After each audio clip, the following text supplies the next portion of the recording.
Hi, this is Mike Holler, MPG Mike, and welcome to Lesson 12 of the MPG Basics online training course. Today I'm going to introduce you to a friend of mine, someone that I am working with.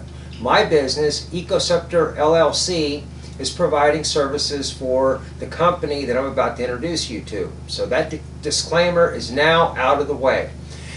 A guy named Ron Hatton came up with what he calls the Gadgetman Groove. The Gadgetman Groove is like a paperclip for automobiles. It's just too simple, yet it improves performance and fuel economy, well, I should say combustion efficiency dramatically for all that you do.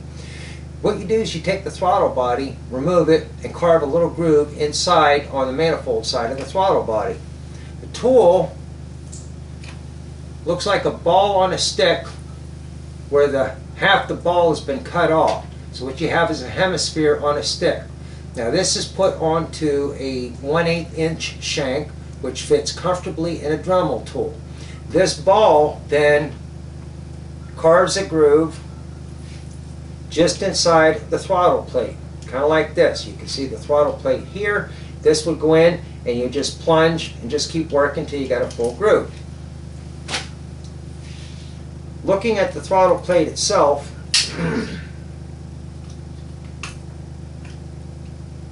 this groove sits just manifold side of the throttle plate.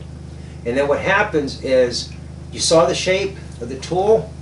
It just come in at an angle like this. What you have is the air coming in this way, and then it follows down in, and you got a corner, and then it rolls up and does a little twirly twirl and back into the incoming airstream. Now what Ron claims is that the deep corner compacts air. And what happens is, as the piston's coming down on the intake stroke, the first half of that intake stroke, the air velocity going through the throttle body increases. It's going faster and faster and faster. And as it's doing that, it's compacting the air down into that corner. Then the piston hits mid-stroke, and during the second half of the stroke, it's slowing down. And as the piston slows down, it kicks that pressurized air back into the intake manifold. So what happens, let's break this down, let's think about this in scientific terms here. In the first half of the intake stroke, when the velocity is increasing, you're compacting air down there, you actually have higher vacuum in the intake manifold. Well, if you know anything about the evaporative sciences, you can take a glass of water and you can boil it at room temperature if you put a high enough vacuum on it. By increasing the vacuum in the intake manifold, more of the fuel is going to vaporize. Now remember, liquid fuel doesn't burn. Only the fuel that you can fully vaporize and intimately homogenize with the air is going to burn, make power, fuel economy, and all that other good stuff. So by increasing the vacuum on the intake manifold, more of the fuel gets vaporized. Now this happens during the first half of the intake stroke. During the second half of the intake stroke, that pressure wave kicks back out into the intake manifold, creating higher pressure. You could word it lower vacuum, but in reality it's higher pressure, so it improves volumetric efficiency inside the combustion chamber. That improves performance and fuel economy. Now, what am I going to give you to back these claims? I'm glad you asked, because you're starting to think more scientific minded. That's good. This is starting to pay off, right? All right, now, how could you test something? Well, I took this throttle body. This throttle body is a 46mm throttle body. This throttle body was prevalent in the 80s Chrysler products, into the early 90s. You could find them on the 2.2 turbos, you could find them on the 3-liter V6s. So this is a pretty common throttle body. I have a flow bench. It's a Superflow SF1020SB. Top of the line, fully computerized. Thing will suck start a Harley, baby. And I put this on there. Now this is the throttle position sensor right here. Normally this points down, so I flipped it around where I can hook up a 5-volt power supply, and then I can monitor the throttle angle. You know, over here I can turn the throttle, and I can monitor the throttle angle based on the voltage on the TPS. I mapped out the stock throttle body, 1, 2, 3, 4, 1 degree increments up to 15. I did 18, and then I did 20, 25, 30, the whole way up to wide open throttle. And I created a flow curve for the throttle body. Then we put the groove in there. I put it back on the flow bench and I repeated the test, and we could compare before the groove to after the groove. Now, if you know anything about science at all, you're probably thinking, yeah, well, as soon as that throttle barely cracks open, you have an increase in what's called the cross-sectional surface area.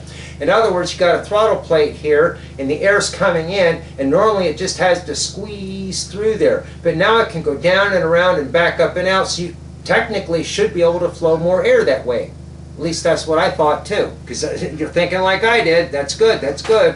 But what I found on the flow bench is that the airflow remained steady at that throttle angle.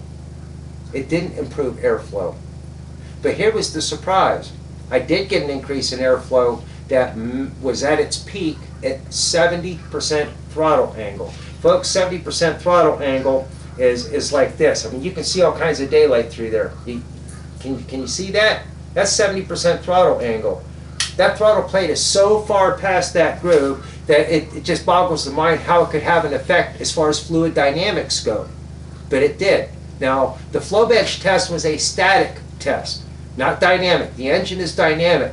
You have pulses. So how could we take a look at what this thing is doing in a static working engine? There's a device that's used on a lot of the modern automobiles called a MAP sensor. MAP is an acronym for manifold absolute pressure. In other words, it converts vacuum signals into electrical pulses that could be monitored on an oscilloscope. Take a look at that diagram. There's before. You can see, the vacuum is high, the vacuum is low, the vacuum is high, the vacuum is low. Now we take a look at the after, and just overlaying them, you can see that with the groove, the high vacuum is higher and the pressure or the low vacuum is lower. So the groove actually stretched those peaks. But see that little stumble, see that little hiccup there? That's where that pressure that's built up in that little groove is kicking back out into the manifold, increasing volumetric efficiency. Isn't it cool when you take a scientific approach to this stuff? You learn, and you can document what your claims are, and your claims have validity. It's the scientific approach. Now here's the real world. Those vacuum pulses that you just saw came from a 2008 Hyundai Sonata, which I'm going to be covering in depth in a later segment. That was an X Prize car, Progressive Automotive X Prize fuel economy race, 100 mile per gallon race. You had to get 100 miles per gallon just to qualify to win the race. We didn't win. We only got a best of 83. Wasn't good enough to win, but we were only one of 3 stock body cars, and the guys that won carbon fiber everything, one cylinder engines. But nevertheless, we made a good showing, and we showed what was really possible. So I took this throttle body off the Hyundai Sonata, mapped it out first, where I did 3 different tests. Idle, 3,000 RPMs, pulled it into gear and loaded it down, and it took 3 snapshots on a digital oscilloscope that has capture and export. Those are the images you saw on the screen. And then I had the groove done, and then I put it back on, and I did the exact same tests again, where you can see the difference in the scope patterns that are representing the vacuum characteristics in the cylinder.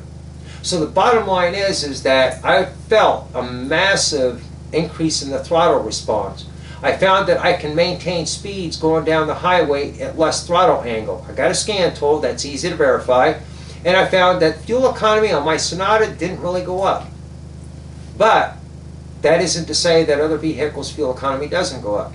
Now, I told you at the onset of this video that I am working with Gadgetman Technologies. We are providing training and we are providing electronic controls so that we can get the fuel economy up. We can work with the factory ECU.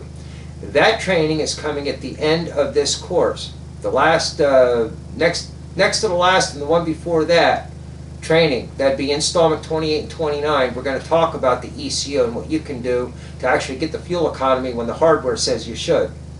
But I wanted to introduce you to Ron, the Gadgetman Hatton, and the incredible Gadgetman Groove.